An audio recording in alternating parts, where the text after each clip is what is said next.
Kahit walang gluta, ang pretty-pretty niya. Natural.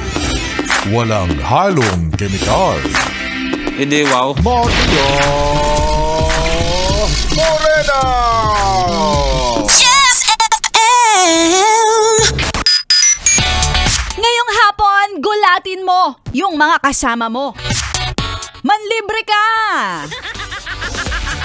Oo, because today is a national day called You Matter to Me Day. Wow! English, hirap na hirap ang bagal magsalita. Oy, diba? Manlibre ka, ha?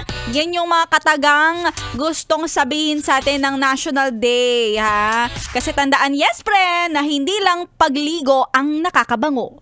Kapag ikaw ay nanlilibre, mabango ka sa mga katrabaho mo. Yarn, tama yarn. Kaya manlibre. Alam mo naman tayong mga Pinoy, we are very mindful, very demure, very cutesy. Diba? Kapag nakaharap tayo sa kapwa, ganyan, pakyut-pakyut tayo. Dalagang Pilipina ko, no?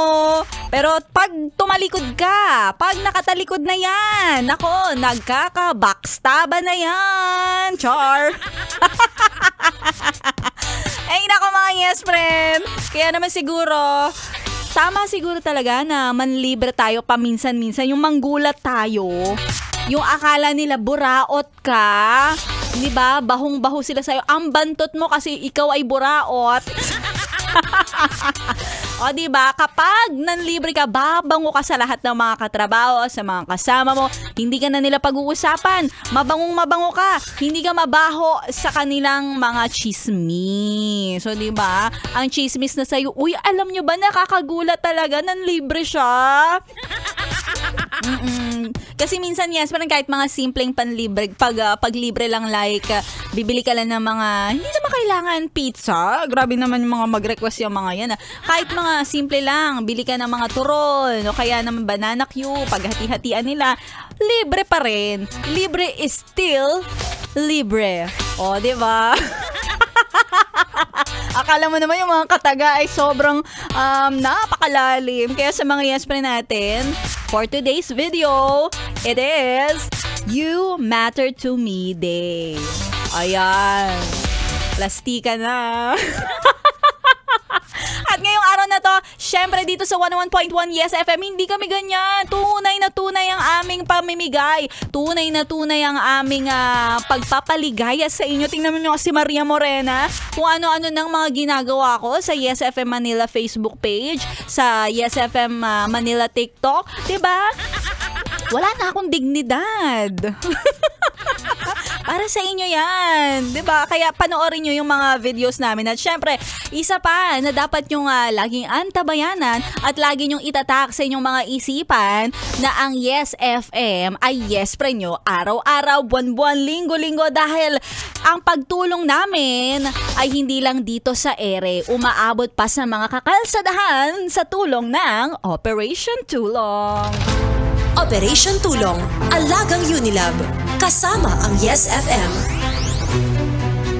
Tama yan!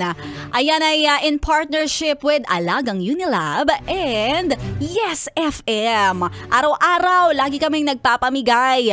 Libreng sakay para sa lahat ng mga yes friend nating nahihirapan sa kakalsadahan. At meron din tayong mga libreng pakain from Yes Pares. Lahat, pati mga libreng pamerienda. Ito nga just last Friday, si Biboy Bibo at Ganda Wanda nagpasaya naman ng mga kabataan. At palaro ng mga games, tapos nabigay ng mga merienda. At gusto lang natin talagang i-spread ang positivity at ang pagiging Pinoy natin na laging nagdadamayan.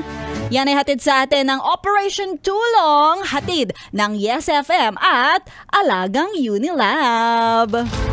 Operation Tulong, Alagang Unilab. Kasama ang Yes FM. At syempre sa mga yes pre natin na nakatutok, si Maria Morena Igugora na sa ayaw man at sa gusto ninyo. Syempre kailangan magpahinga ng inday nyo. Napagod din naman ako sa trabaho. Kafoy na ako! Kaya naman, sa mga yes pre natin, ituloy-tuloy nyo lang pakikitutak. At sa mga nais mag-follow sa aking FB page, follow nyo naman ako sa aking FB page, DJ Maria Morena, on Facebook, TikTok, and Instagram. Tuloy-tuloy lang ang pakikitutak. Dito lang sa 101.1 Solid Yes FM. I hear a million voices in